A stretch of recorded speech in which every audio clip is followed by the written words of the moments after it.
Well, in your Consumer Watch this morning, goblins and ghouls make up the majority of Halloween horror stories, but there's something more frightening for many Americans, and that's when we talk about money, budgets, and bank accounts. Money fears can haunt people year-round, so financial professional Richard Ehrlich with Secure Wealth Planning Group is here to help us get through all of this, and it's not just the Halloween season, so it's year-round. Good to see you again this morning. It's a pleasure to be here. Thank you. Okay, well, a lot of people get scared when it comes to money, or maybe Right. you're a risk taker, maybe you're not, but you have some great tips to help people in getting through things. For example, losing your income is Right. sometimes something people it's a kind of a fearful thing.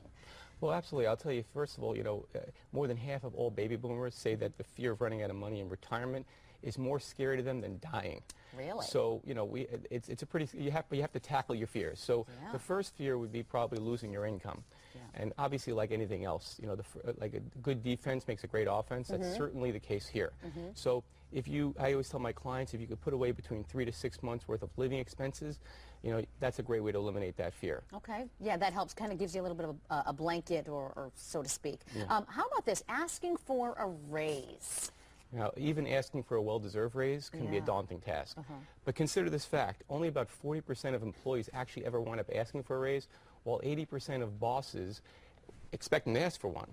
So, but here, before you march into your boss's office tomorrow morning and ask for a raise, you want to do the three following things. Number one is you want to do comparison research for a similar position.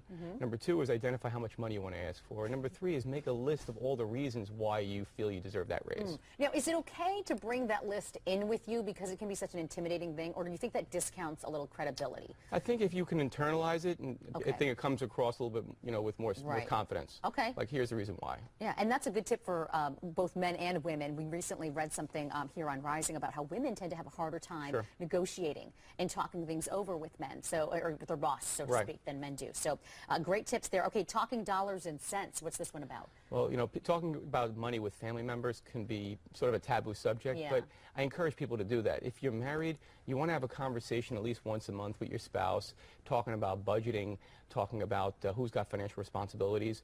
For my older clients who are in retirement or near retirement, their fear is talking about with their adult children about money. But I always tell them you could start a conversation and say, look, the more information I give you now, the day that I can't financially take care of myself, we'll be in a good position.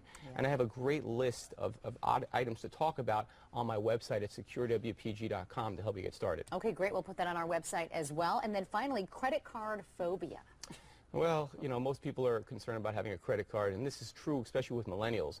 Only about 6 in 10 millennials, they don't even want credit cards in their wallet. Yeah. But I will tell you, used responsibly, they can be a great tool to helping build financial credit. Yeah. So, for example, for things like applying for a mortgage or a job, obviously you want to be responsible and pay off your mortgage at the end of every month. You pay off the credit card at the end of every month, and so you don't avoid any of those expenses and bills, things like that. And as a college kids in that age, believe me, it comes back to haunt you on that one if you don't just take care of it right away. So these are some great tips. Thank you so much for joining us this morning. Like we mentioned, we'll put it on our website as well so that you can get through the Halloween season and year-round with all of this. Thank you so much. Good to see you again this morning. Likewise. Thank you.